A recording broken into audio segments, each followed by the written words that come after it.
Hola, los saluda Enrique Meso, fisioterapeuta de RIE Rehabilitación e Intervención Especializada. El día de hoy tenemos el gusto de platicar con la doctora Claudia Herrera. Es fisioterapeuta de la Ciudad de México, entrenada o preparada en el ABC de la Ciudad de México. También tiene una maestría en ortopedia por Quinnipiac Universidad de Quinnipiac en Estados Unidos y actualmente es doctora en ciencias por Texas Tech University. Hola, Claudia. Me da mucho gusto saludarte. Hola, Enrique. Mucho gusto. Gracias por invitarme a esta plática. Oye, sabemos que tú tienes mucha experiencia en las lesiones deportivas y que además de eso, tú practicas el deporte. ¿Por qué las lesiones deportivas se pueden tratar por medio de la fisioterapia? Bueno, mira, es muy interesante porque mucha gente, sobre todo, por ejemplo, ahorita en la pandemia, pasa de estar muy sedentario que quieren intentar hacer deporte por varias razones de salud mental, física y demás. Y hay gente que ya lo ha practicado por mucho tiempo. Pero cuando uno es joven, yo siempre les digo a mis pacientes, tenemos músculos, meniscos, ligamentos, todo está como nuevo. Después de los 25 o 30, todo se empieza a degenerar, meniscos, cartílago y demás. Entonces, si tú no sabes tener lo que se le llama entrenamiento auxiliar para cualquier deporte, ya seas tenista, futbolista, ciclista, lo que tú quieras, entonces no vas a tener el apoyo de otras estructuras para prevenir lesiones.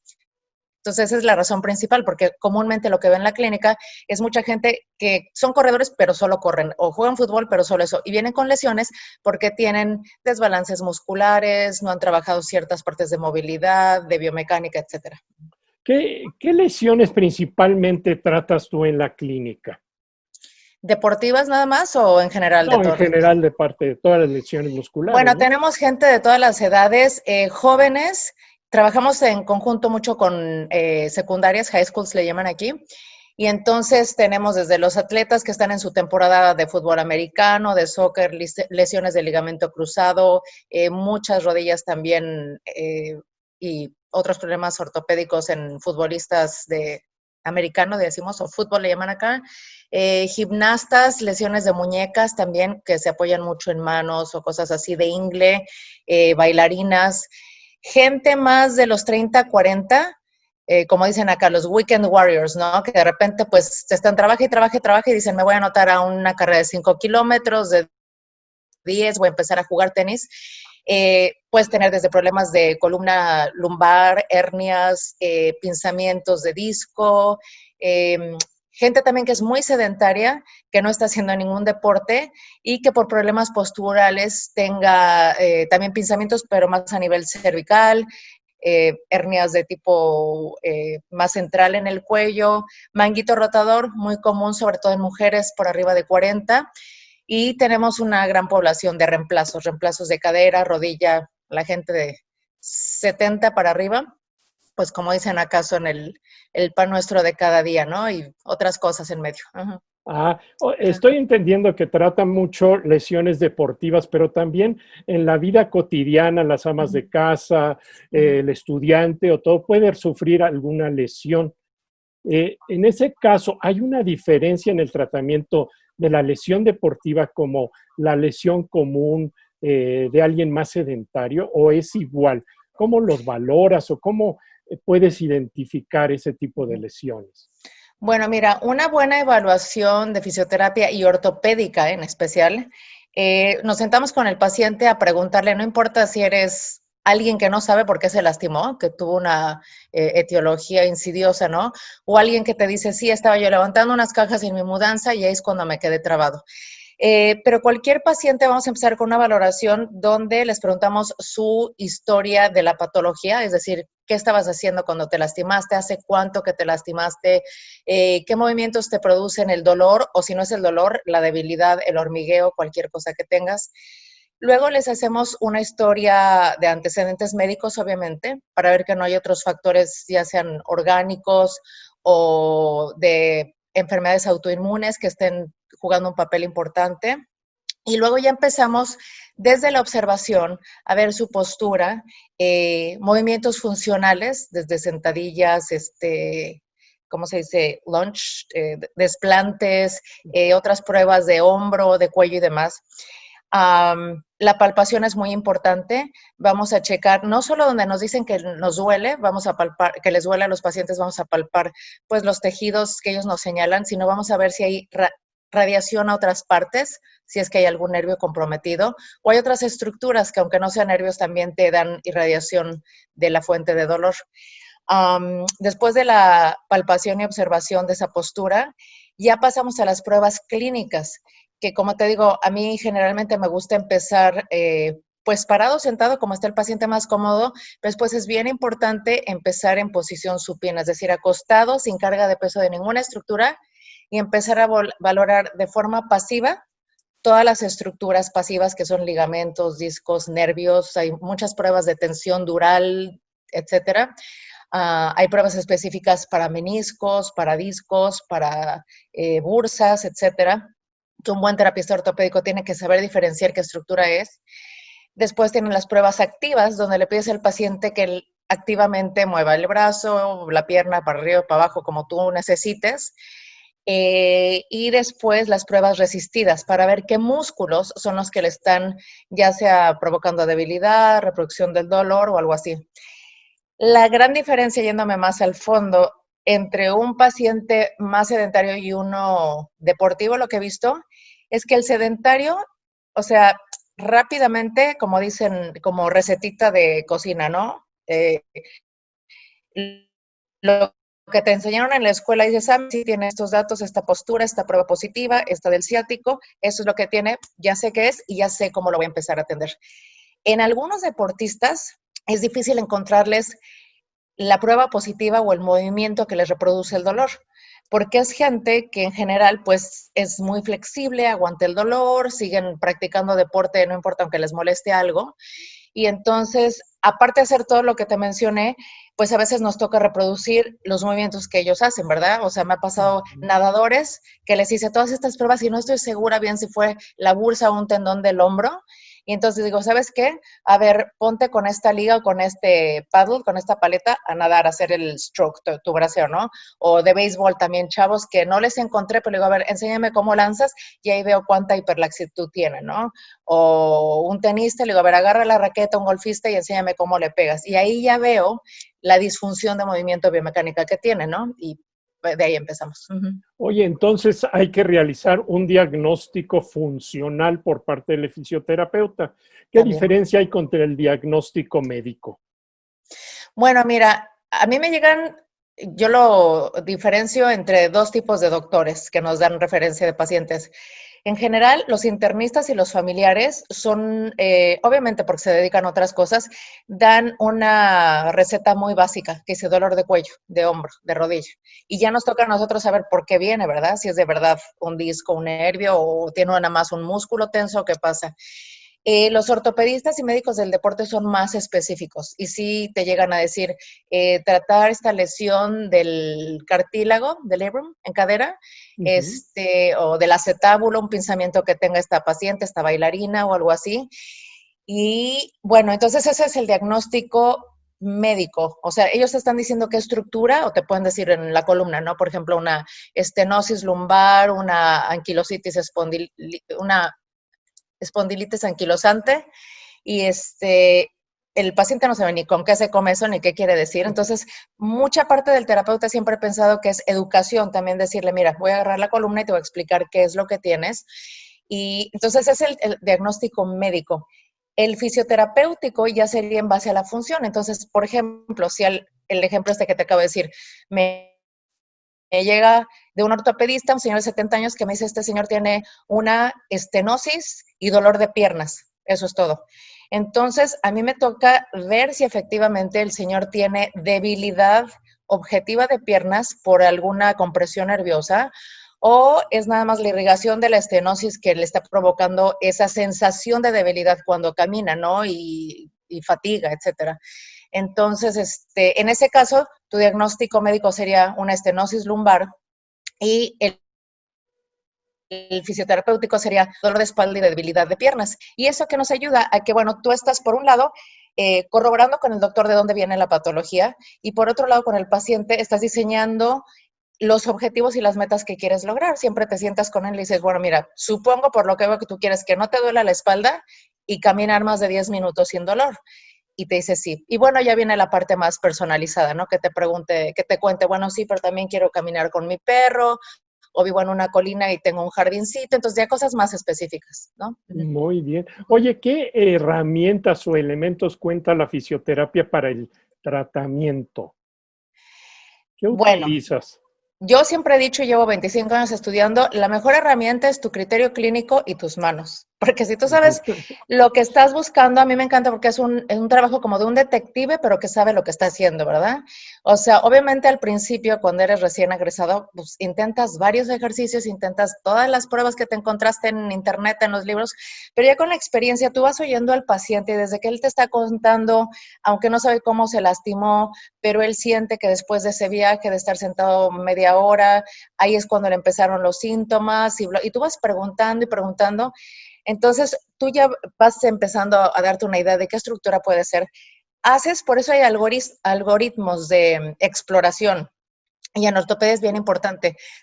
Tú ya partes de un algoritmo para columna lumbar, para rodilla, para tobillo, entonces tú ya sabes todo lo que tienes que checar ahí. Yo lo que le aumento a los deportistas es una valoración más funcional. Ahora, como herramientas fuera de uno, eh, hay muchas técnicas que de 10 años para acá se están usando más. Bueno, te voy a hablar de 10 para acá y antes. Hay muchos medios físicos que ayudan como paliativos, desde las corrientes eléctricas, hielo, el calor, bueno, sirve más para relajar músculos y articulaciones. El ultrasonido está como que en controversia porque hay muchos estudios de investigación donde dicen que no hay tanta efectividad, pero yo creo que también es la forma como se han hecho los estudios, sirve mucho para desinflamar también. ¿Qué más? Ahora está más de moda, los últimos 10 años, lo que es el taping, el cupping y el dry needling.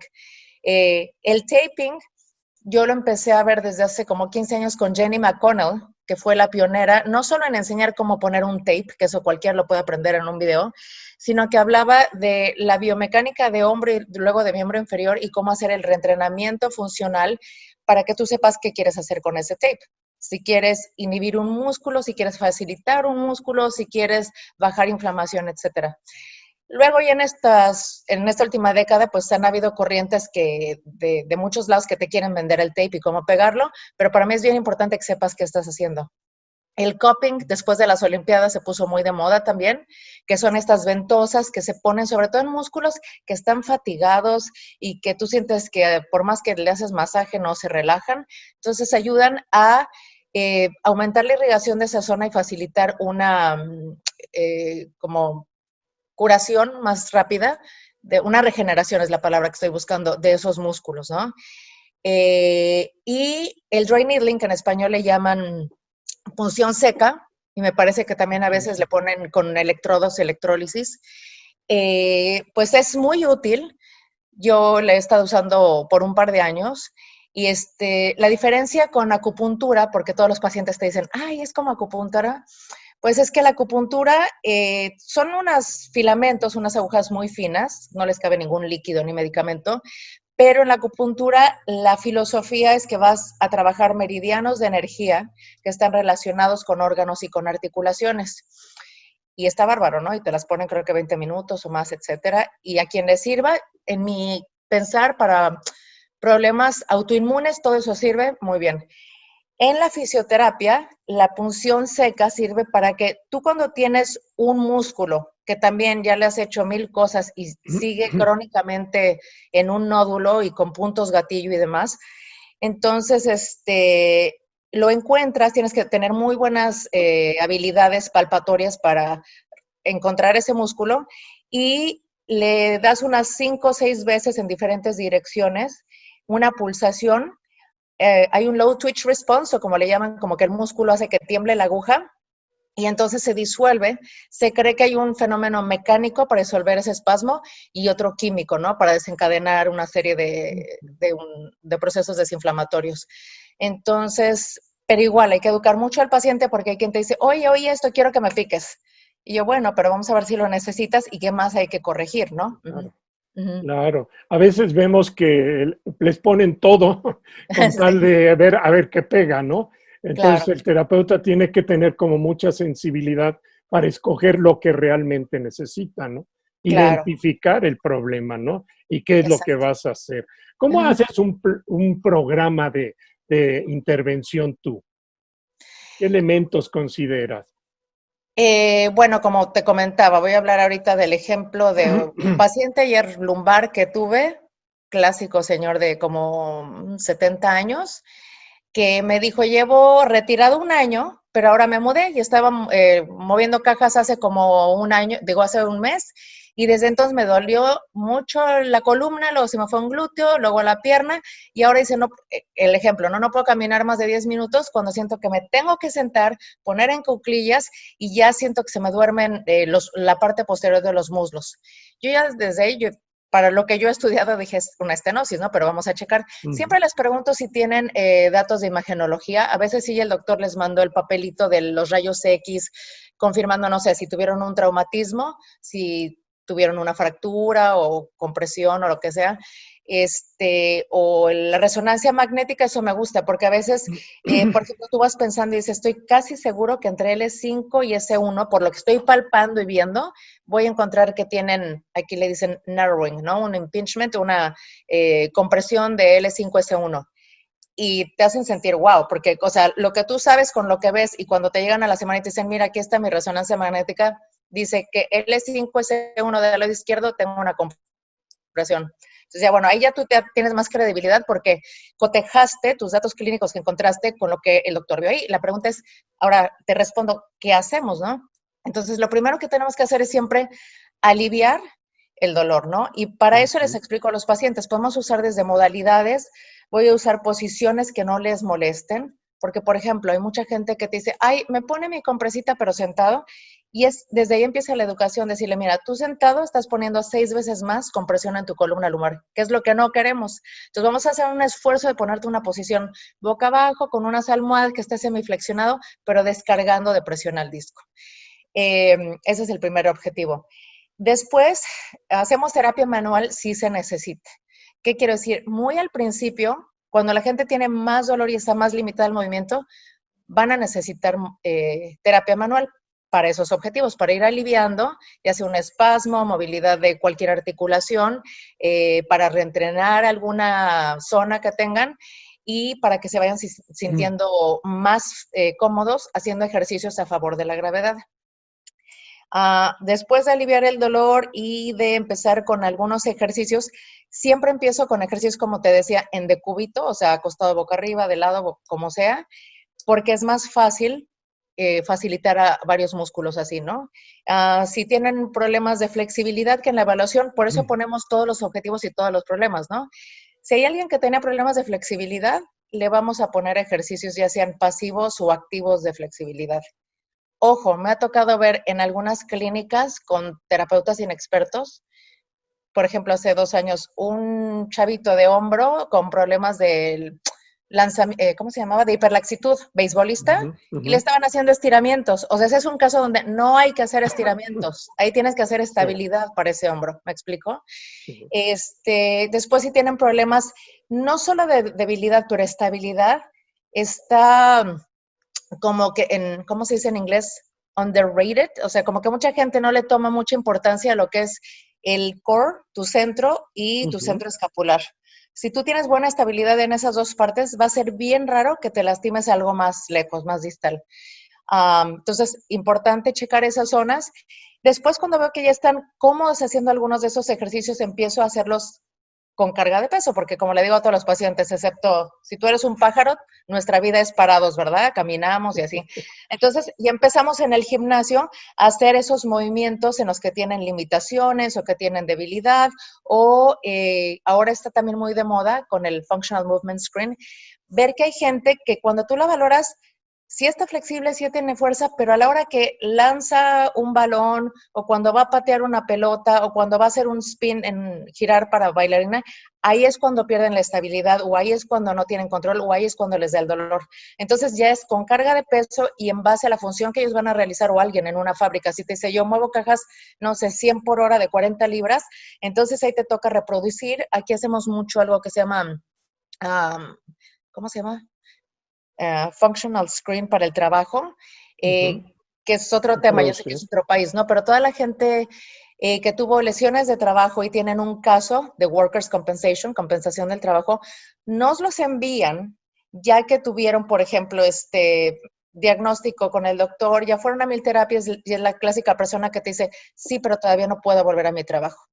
Esos son casos que independientemente, aunque tengan una segunda ganancia para seguir o no seguir trabajando, a nosotros nos toca valorarlos en su capacidad de resistencia al trabajo. Y entonces les preguntamos, bueno, ¿tú qué haces? Bueno, yo empaqueto cuántas cajas de 20 libras, tantas por hora. ¿Y qué movimientos haces? Bueno, estoy parado, pero a veces estoy agachado, pero a veces alcanzo arriba. Y nos toca entrenarnos a reproducir esas actividades hasta que alcancen cierta resistencia. Y bueno, ese es más o menos el proceso, empezar desde aliviar dolor, ayudar a que te muevas mejor, si no tienes flexibilidad, dártela, si tienes mucha, darte más estabilidad, tratar de corregir patrones de movimiento y luego ser más específico con lo que es tu función, tu actividad, tu trabajo. Uh-huh. Mira, el fisioterapeuta, uno de sus armas principales son las manos. Uh-huh. Oye, ¿cómo podría uno desarrollar más esa habilidad palpatoria? ¿Qué nos podría recomendar? La experiencia, ¿no? Pero, sí, no, claro la digamos, experiencia, pero fíjate, yo me acuerdo desde que cuando empecé y aprendí muchas, las movilizaciones, ¿no? Te dicen los maestros, trata de usar más bien esta zona, la hipotenar, las yemas de los dedos y intenta primero con una mano o con la otra, porque aunque seas diestro o zurdo, puede ser que tengas más sensibilidad de un lado o del otro y siempre cierra los ojos. Yo a veces cuando estoy haciendo movilizaciones lumbares diagnósticas para ver qué nivel es el que está limitado, o en toda la columna, yo todavía cierro los ojos porque tienes mayor sensibilidad así también. Cuando empiezas a practicar punción seca, dry needling, pues te empiezan obviamente con una naranja o con un plátano a que sientas la aguja cómo va entrando diferentes capas del tejido. Porque bueno, la piel no es igual, pero vas a sentir pues desde la piel al tejido subcutáneo, al músculo, o hay gente con más grasa que otra, cómo va entrando la aguja, ¿no? Uh-huh. muy interesante. Ajá. ¿Tú qué recomendarías a las generaciones nuevas que se están preparando y teniendo esa experiencia de estudio? Porque hay muchos cursos que se promueven y demás, pero ¿cómo elegir el que debemos de tomar? ¿Cómo elegir el que de veras es bueno? Yo creo que lo principal es tener buenas bases. Entonces, es muy importante que si tú te quieres dedicar a la neurología, empieces a tomar cursos básicos de lo que es neurodesarrollo, de lo que es estimulación temprana, de quién fue Bobat, etcétera. Si tú tienes bien esas bases, ya después, aunque te enseñen otras técnicas de moda, tú vas a saber cómo aplicarlas. ¿Ok? Igual si es ortopedia, pues toma un buen curso, diplomado, maestría, especialización, lo que sea, en cómo valorar cada tejido musculoesquelético. Y ya tú vas a tener un razonamiento clínico para decir, mira, es que, por ejemplo, te voy a hacer un resumen.